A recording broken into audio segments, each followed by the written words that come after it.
Good evening, and welcome to the Dr. Hutch Show, Plan for Impact. I'm Dr. J.L. Hutchinson Jr., and thank you for joining us this evening on 1220 Beyond the Word.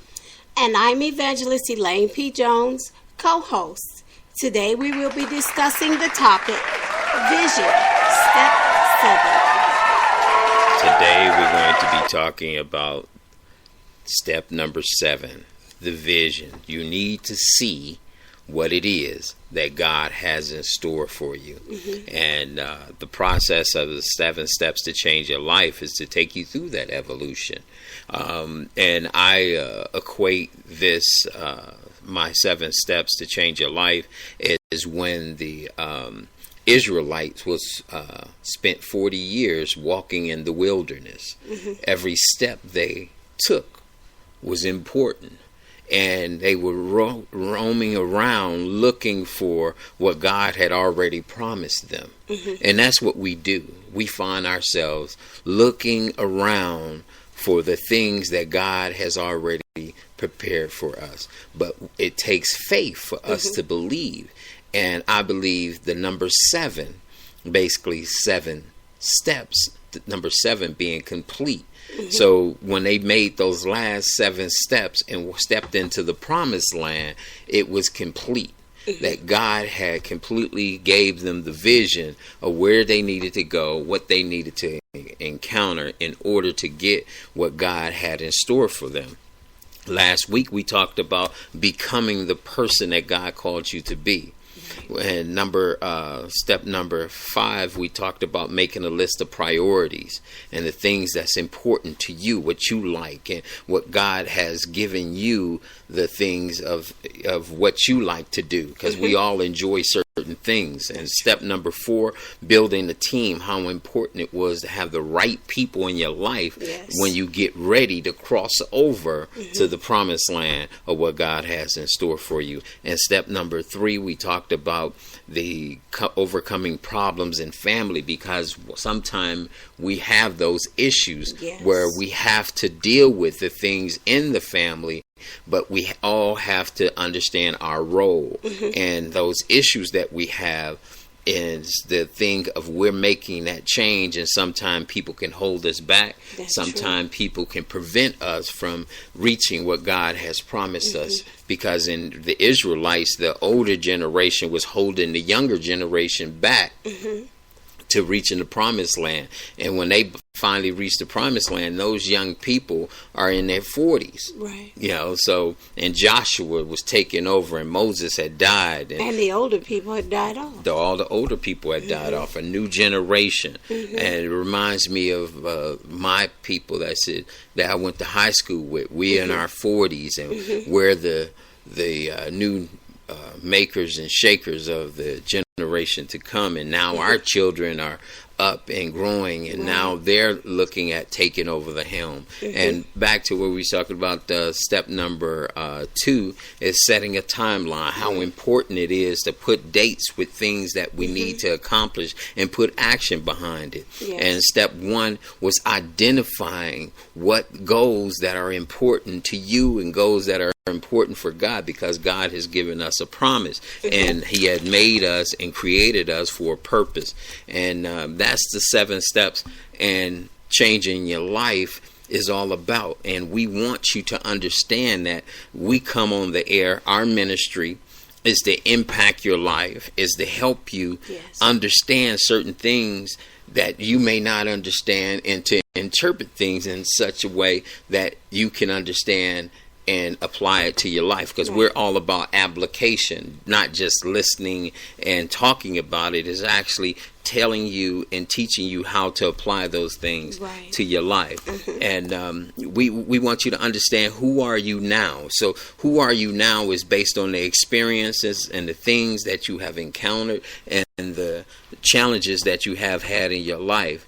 But we want you to understand, can you see God's promise in your life right now? And a lot of us have overlooked that, but we want to just tap you on your shoulder. That's what this show is to tap you on your shoulder and to tell you to look this way, look that way, from which your help is coming. So we want you to understand that other people do recognize the change in you, and you may not recognize the change in you.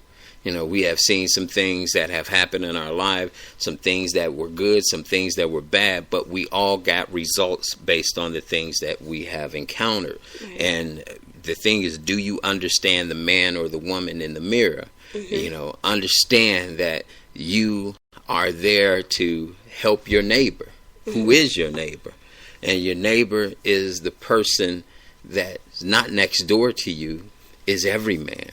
So no matter what race, color, or creed, and this is how we get us to understand of starting to work on a legacy. It's about a legacy. What are people going to say when you pass away? What are they going to say about Anthony or Tyrese or Trayvon or you, Evangelist Jones, and Jermaine or me? Is based on our purpose of what we were called to do.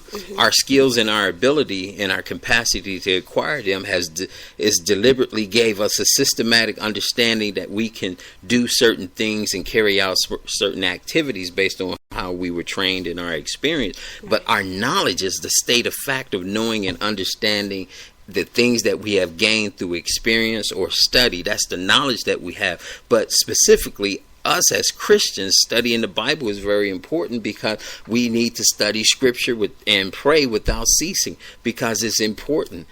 Those things that we go through, we know what we need, what is needed. God knows our purpose for our life in our quest. And we know there's no guessing. No guessing is allowed. We cannot guess what God has for us.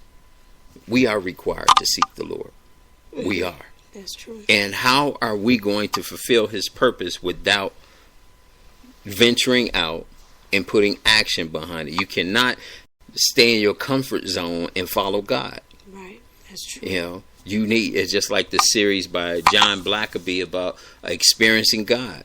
The Experiencing God series, if you want to do something big, God does things big size. It's king size. So when you get involved in following God, you can't stay in the same position or the place that you're in. God may call you to move to another city or another state. That's true. God may call you to change jobs. He may cause you to do certain things that he wants you to do in your life. You know, that's his sport, because our experiences, the things that have what's happened to us, become a part of us.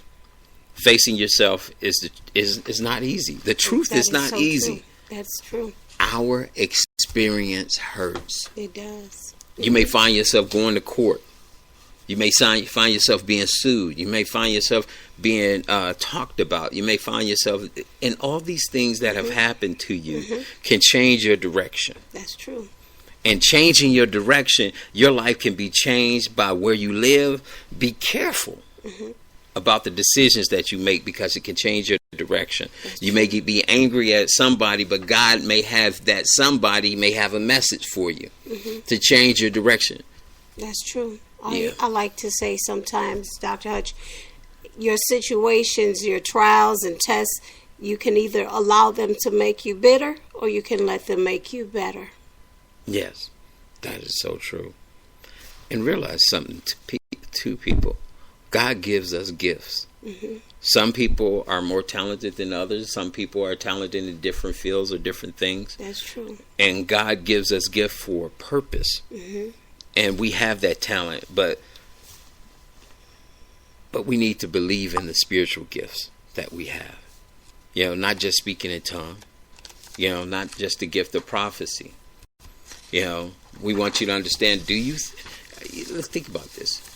Who do you think you are right now, today? If this is a question, one that we try to avoid, but we have our moments every day. And we have to redefine our existence. Sometimes we have found ourselves where one day we're happy and the next day we're sad. Our emotions can take us to different heights and different lows. People can say different things about us, but we still have to understand, can we see ourselves? Can you see yourself? What you see that matters. See, this is what God doesn't is not concerned about where you are right now. He's concerned about what you're going to become. Mm-hmm. So in that process of becoming what God called you to be, some people make a choice. Mm-hmm. Have you seen some people have made a choice to do certain things, and then that choice that they made, maybe today you may making a choice of eating certain types of food or certain things, and eventually later on, maybe 5-7 years from now, that same food that you eat is going to be the thing that gives you cancer. That's the society that we live in today. Mm-hmm. We living in that thing. Just as us as African Americans, we know that, as I like to use the word blacks, I don't like to really use African Americans. That's more like the bougie, whatever type, really not, I just like to use blacks, mm-hmm. or Negroes. If Martin Luther King could be one, I am one too. If Malcolm X can be one, I am one too. But we have to understand that we have a society today that don't want to give God praise. We are living in the last and evil days. Think about it. I was watching a video, and it was these guys were playing a prank, and they would have this little red light that would shine on the person, and it shined on everybody, and then it shined it on the guy in the middle. He was the one that was part of the prank, and a gunshot went off, pow, and he fell to the ground. He was at a bus stop. Everybody ran, took off. Everybody ran. Nobody came to see if he was hurt. Nobody. Then they did it again. It was women, children. Everybody took off. We are living in a society of fear. Mm-hmm. We are living in a society where helping your neighbor is not the first thing to come to your mind. That's true. Even our prayers are selfish. Think about it. When you pray, what do you most of the time you pray for? What you want, how you feel, protection, everything about you. But what about the man that's over living in the house that he's about to lose? What about the kid that don't have food on his table, mm-hmm. or a father or a mother mm-hmm. anymore because his family was bombed by the war mm-hmm. or whatever civil unrest that they may have in their country? We have became a people of selfishness. The most selfish individuals is Christians. You may say, wow, that's a big statement. Think about it. Most of the churches that are around today, they do services and things for themselves. Mm-hmm. Their outreach sometimes is for what? Themselves. Mm-hmm. Their prayers is sometimes and mostly for themselves. Yes. When they build a building, it's mostly for themselves to take care of the people that's in that congregation. Mm-hmm. And then when they go ready to do a ministry, they do a ministry that's outside the country, but the people that are starving is in the United States. Do you know that the most Feed the Children had a report that most of the children that are starving are in the United States, mm-hmm. but we do most of our ministry overseas. That's not good. And we're going to take a break, and when we come back, we're going to take a look at that vision and see through the lens of what it is that God wants us to do. This is Dr. Hutch, and we'll be right back.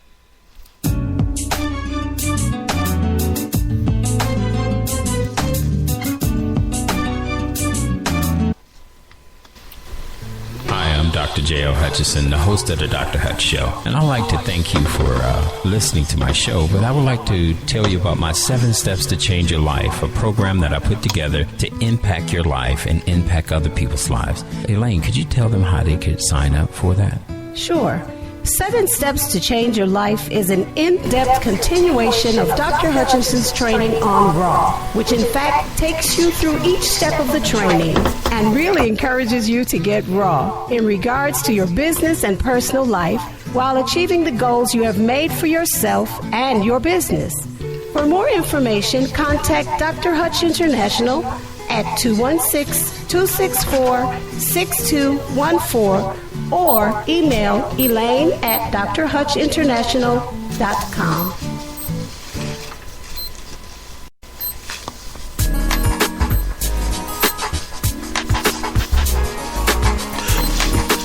Welcome back to the Dr. Hutch Show.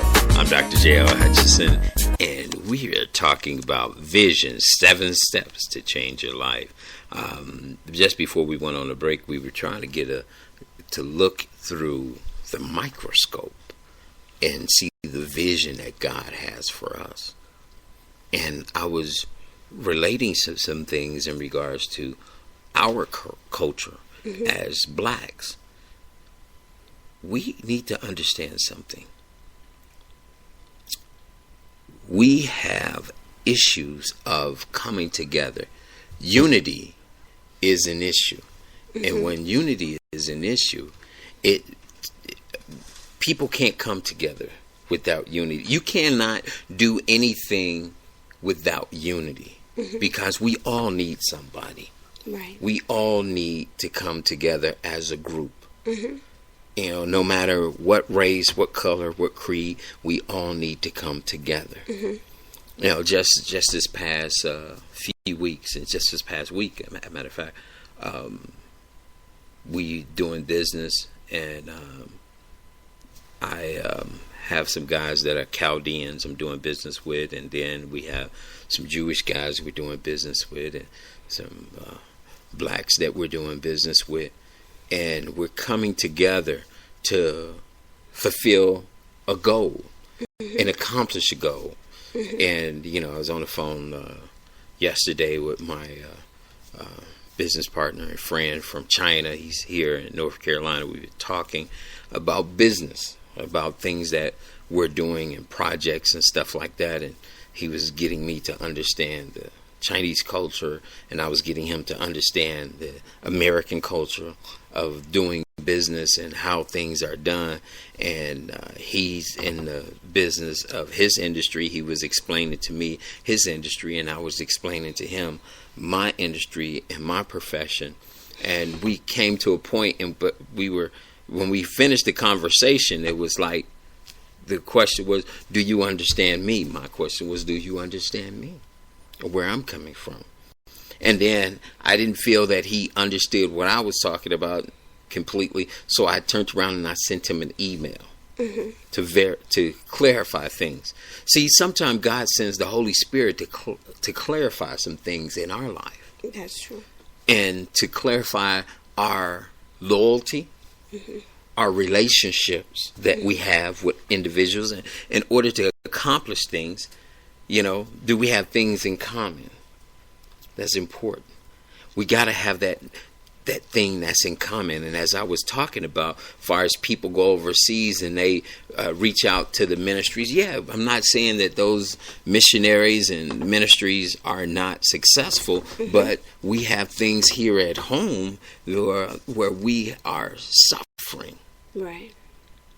And if we had the same effort and zeal that you have in your international ministry, and it's done on the forefront, as far as on the frontier, then our problem should be diminished. So my question is it something wrong with people's vision when they can't see what's happening in their own community? And that's what I'm talking about, as far as in regards to selfishness. You know, we all, if you was to take something, you say, okay, reason versus purpose. There's a moment. A moment is a situation in your life that you're going through. And see, teenagers, they live their life in the moment. Right. At school, something happened at school. It's in the moment. A memory is shared a short time. It's a short time in your life. Like when I was in the military, a memory. Oh man, remember when I was at the Persian Gulf, remember we were entered into the Persian Gulf, you know, in the Indian Ocean. Remember we seen the sharks and all this stuff, the dolphins that were following us, all that stuff when I was on the carrier in the military. That's a memory. But reason, someone who changed your direction. Reason. It's a reason for everything. It's a reason that you were pulled over by the police. It was a reason that you were brought to this city. It was a reason you were born in this time and age. Mm-hmm. But the purpose in regards to your marriage, your children, your father, your mother, your siblings, why you got brothers and sisters when there are people out there that don't have any brothers and sisters? Mm-hmm. You have purpose. Placing people in the right position in your life, which is the role that they play. Mm-hmm. I call it the hit list. All those things coming together like the Israelites crossing over into the Jordan. Crossing over so that they can go to the promised land. All those things that happen in their life, the moment, the memories, the reason, the purpose, all of it came to one part. They were playing a very important part. Mm-hmm.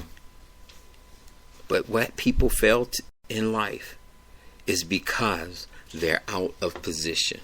Mm-hmm. When they crossed over the Jordan, remember, they had a vision. God had gave Joshua a vision. He said, this is what I want you to do. I want you to have the priests go first. Mm-hmm. And when the priests went first, they had to step into the water and the Jordan separated. But also, as the Jordan separated, he said, I want you to pick 12 men, one from each tribe. Mm-hmm. And they were to pick up a smooth stone and stack it up as when they were walking over, as the water was still separated, and stack it up so that that can be a monument, so that people will know and remember the legacy and the purpose, what God had in store for them. That's incredible, because you need to know what you're supposed to do and what part you're supposed to play in the blueprint that God has for you. When you go to build the building, there are certain things that you look for.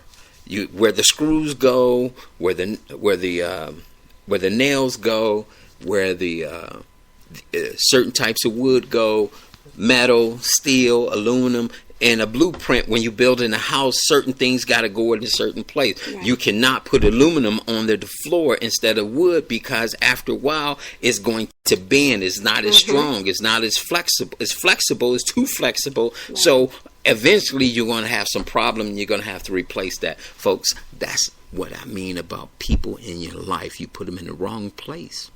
They're too flexible when you need to be strong. You're too weak when you need to be calm. You need to be comfortable when you're too excited and emotional. There's certain things in your life that you have to prepare yourself, especially as a teenager. You have to make sure that you are living with the understanding that you're going to grow, not an understanding that you need to be solid and comfortable and established right now. You need to be able to make mistakes. When you make mistakes, it teaches you what not to do and how to do it better, because you're practicing to become better. Right. In saying that, you have a choice. What's the plan? God has a lot for you to do and a purpose for your life. And the vision is very important. Yes. We need a heart-to-heart moment. Okay, Dr. Hutch, I want to share from Deuteronomy, the 7th chapter. And let's start with verse 9. And I'm actually reading from the NIV. Mm-hmm. It says, know therefore that the Lord your God is God.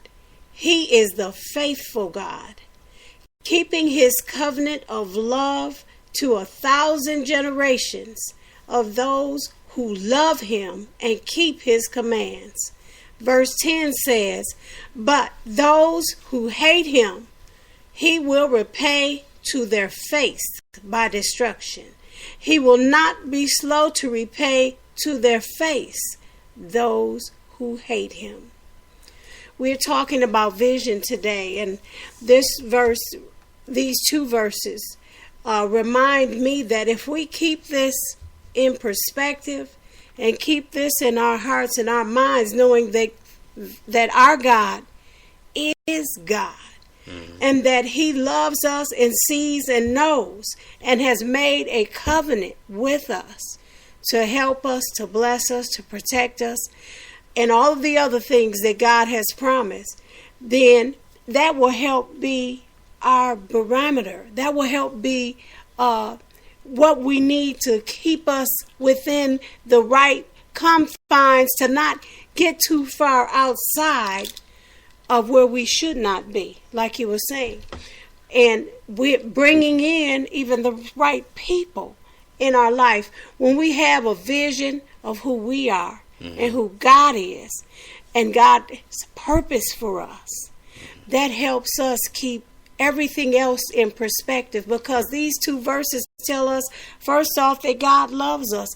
Then second of all, in verse 10, it tells us, but those who hate God, God has a plan for them too, but we don't want to be on that part of the plan. So these verses help sum up, I think, today for me, and I hope for someone else out there too, about having vision. Yeah, because what happens when you taking a picture and it's out of focus? What happens when you have fingerprints on your glasses? We have to make an adjustment and adjust the camera for better vision, clean our glasses so that we can be able to see better. In other words, don't be judgmental when we see people. Right. Remove the wood from your eye and adjust your vision. Adjusting your vision to see God for who he is and what he can do. And see yourself, because sometimes we need to take our head out of the clouds. Sometimes we're so busy in the heads in the cloud, we don't see the oncoming traffic. We don't see the people that are in need when we're thinking about ourselves. That's so true. The naked truth is not about you. It's about Jesus Christ. Someone got the wrong impression somewhere along the line when they thought it was about them. Us as Christian brothers and sisters, we need to understand this is about Jesus Christ. It's not about you. You have gotten the wrong impression. You need to adjust your vision. Yes. And if you adjust your vision, things will get better in your life. And that's important. Yes. Next week, we're going to be talking about foreclosures. We're going to start our series and talking about foreclosures. We're going to be talking about our new project called Legal Rescue for Foreclosures. We're going to be talking about ways that you can save your home. I want to thank you for listening to us today, and I hope you can join us next week as we discuss impacting your life. You have been listening to the Dr. Hutch Show on 1220 Beyond the Word. Good evening.